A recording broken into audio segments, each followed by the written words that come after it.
My name is Carrie Geibage, and I'm talking to Mr. Giha today about the upcoming heroin epidemic. Can you tell me about the new equipment that the police carry now for heroin overdoses? Well, they have an injection, narcon that has the ability to bring people back when they've overdosed. And there's controversy. They want to give that to parents. So it'll be interesting to see how that works out.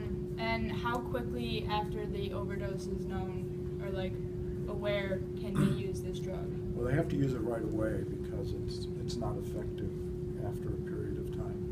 So they have to inject right away. And they'll try it when they're called to a site.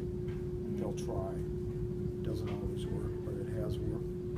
I'm working with a family that it worked twice. It worked twice, which means that it does work. It does work, yeah. It can be very useful. We just have to figure out how to distribute it and everything. Yeah. What do you think we should do to help prevent this issue? What could the community or what could people do? It's not totally about heroin. It's about kids' choices, about people's choices with alcohol and other drugs. Because people don't just start with heroin. That's not how it works. There is a progression of drug use, and everybody's different. Not everybody who smokes weed or drinks becomes a drug addict, but there are certain people with certain conditions, and they accelerate their use. There's some people who self-medicate. There are some people that start with recreational alcohol and weed, and they try other things, and things get out of control. So. Yeah.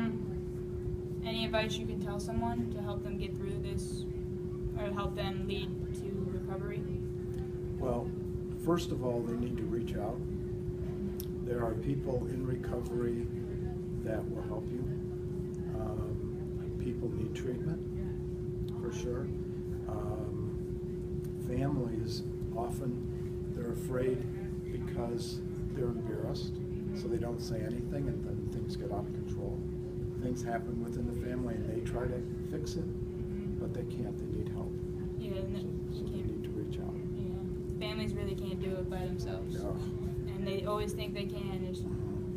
Well, and they blame themselves, and it's not their fault. Yes, exactly. So, it's the drug's fault. Yeah. The drugs that's controlling them.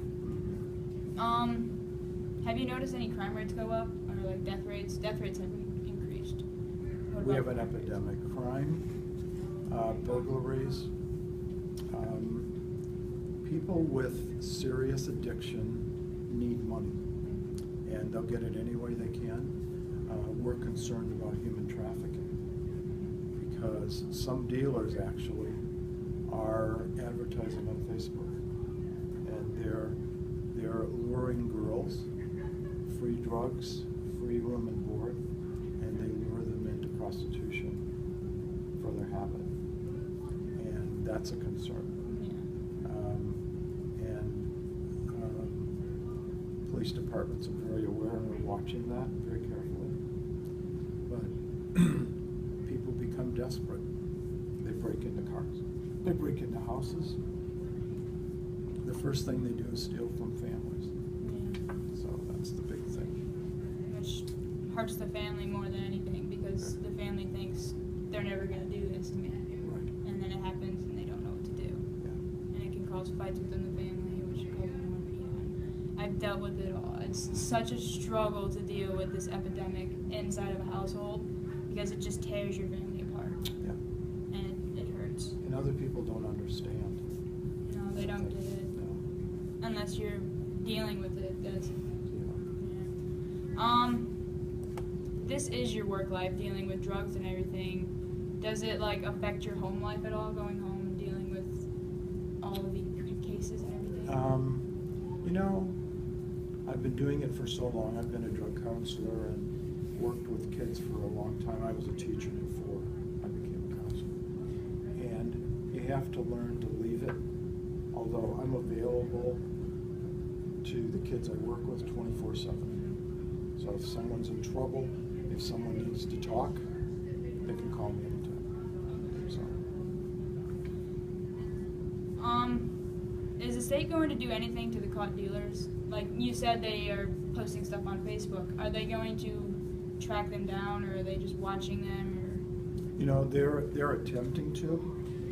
Part of this are the cartels, the Mexican cartels, and we're in a bad place because of I-75.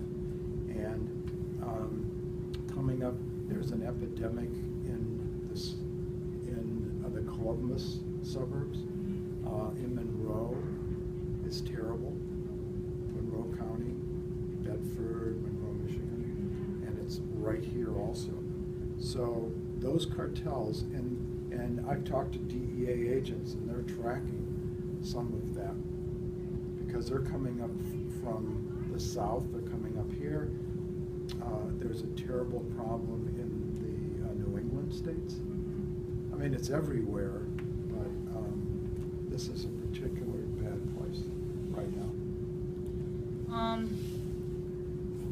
Have you dealt with any situation personally, whether it be a relative or friend, using any drugs? No, I haven't at this point, luckily. Yeah.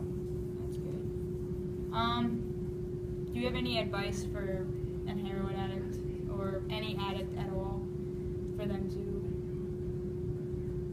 get through this or like help them finish? You know, I think the biggest thing is I've never worked with a bad person. They're good people that are making bad choices. So they need to reach out, and there are a lot of programs. There's the 12-step program, the 7 challenges. There are different options for every person, but they have to take that first step. And with heroin addiction, it's tough because there's detoxing and it is to start your sobriety. It's painful. I mean, that's real. Because the drug fights your body, right? Oh my gosh, yeah.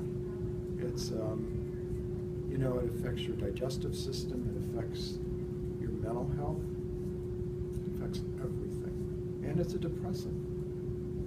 So you're dealing with just a whole. So you need to reach out. And in Lucas County, with this new program, they can get free help. They just have to ask. Yeah, they just have to want the help. Yes. Okay. I believe that's all I have for you today. Okay. Thank you for the interview. You bet. And if you guys have any questions, just ask me. You know, just you have my number. Okay. Just let me know.